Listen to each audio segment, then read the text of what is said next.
Stowaway. Oh, a stowaway. And welcome to the Ruby Tuesday. My name is Ruben, and this is my review for Netflix's original movie called Stowaway, from director Michael Penna, who originally directed. This is his second debut, so not really a debut. This is his second feature film. His first being The Arctic with Matt Mikkelsen, and that was fantastic. If you go and look at the commentary, they talk about how difficult it was to film in the freezing, because they actually did some of it on location, well, near enough. And this time around, instead of doing the freezing cold, he's chosen, well, freezing cold space. And so he's gone from one extreme to another extreme. And so did it work? Let's talk about it. So we have Anna Kendrick, Toni Collette, Dae Kim as three astronauts, and Shamier as the stowaway. Obviously, we were going to get a stowaway. It's just the name of the film. It's a mission to Mars, and we've seen quite a few of those recently, although I do like my space films. I love the fact that whenever you talk about space, it just screams adventure. There are some TV series and space films that lean more into the drama, and then there's some that lean more into the adventure, and there's some that lean more into realism.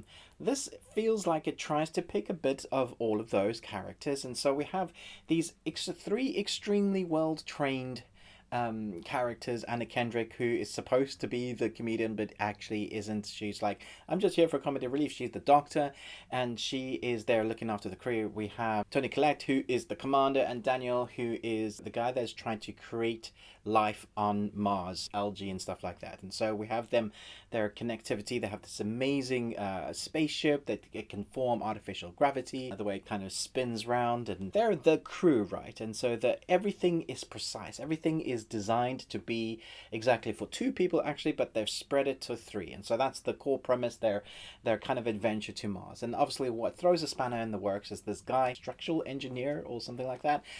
He ends up on this trip to Mars, and I'm not going to give away how he does that, or the fact that I'm not sure that it's very believable that that even happened, but he's on it. And so now we deal with more situations of not having enough of everything, and really it comes down to oxygen. That is the main aim of the game. And so we end up with a moral dilemma. So the film really leans itself into that dilemma. There is, for the most part, an intense sequence that lasts probably the last 30-40 minutes of the film, which for me was the most entertaining and the most that I was gripped by. But the first half of the film is really just kind of to getting to know our characters, delving deep into that drama, building some backstory. It's incredibly slow, and it definitely reminds you of the slowness in some parts of Space Odyssey 2001, although that is, in my opinion, one of the greatest space films of all time. But it has the feeling of it's outstaying its welcome because it's taken too long to get where you want it to go, or it's going in places where you didn't think it was going to go. You were hoping it was going to do something else. It it's it's a conundrum because I really wanted to love this film, and there were parts of it that I thought were great. The realism of it, the fact that the ship itself feels very different to what we normally have, the connectivity of pods that kind of form a hub in space as they travel towards Mars.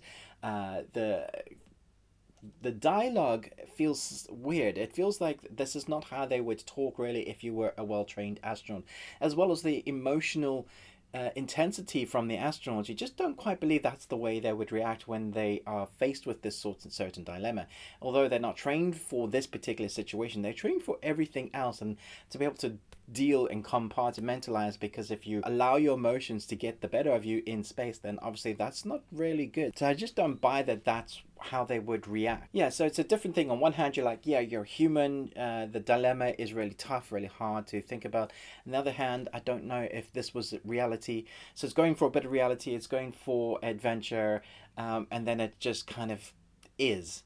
And so that was my biggest issue. Coming from the Arctic, which I thought was intense pretty much the whole time, it takes a long time to get into that intensity. It's building characters, obviously, that's what you want to do.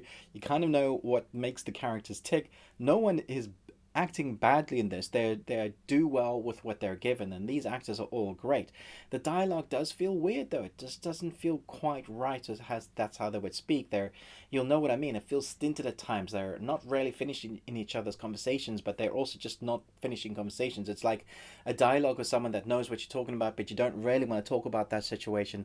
And that's kind of the moments that go through this. So the beginning, we just see like a very interesting, close of the launch. You don't really get to see the outside of the rocket, and then we're launched into space, and then we get these characters, and then we get the stowaway, and then the whole of that film, well, it feels like a separate film until we get to that last bit. It's like, oh, this is what space is actually like, and then we get that second, can we survive? But it doesn't really go where it feels like an anticlimax, because if you sat through that whole thing, and there was a fruition of, oh, this is what's going to happen now, but really it just kind of ends, and you're left going, huh, okay, you were trying to tell us a moral of the story about the human strength and what we can do when we push ourselves, when there seems to be no hope, but we just keep going for it and doing it, and then normally there's an end and you're like, yay, now they get to survive, or at least this is what they learned, and it just kind of ends. So it ends more realistically, I guess, but it's not a really realistic film. So I'm going to give it a C. Let me know in the comments below what you thought about this film. I love me some space films. I love adventure and escapism. Sometimes I want a little bit less reality. Maybe reality in the way that they make the film, and to make you believe that what they're doing, their plight, that the actors would react in that way. But you kind of want a contained fruition story. This doesn't feel like it has that. So let me know in the comments below what you thought about this film. Thanks so much for watching. But most of all, until next time, remember, live on Tuesday.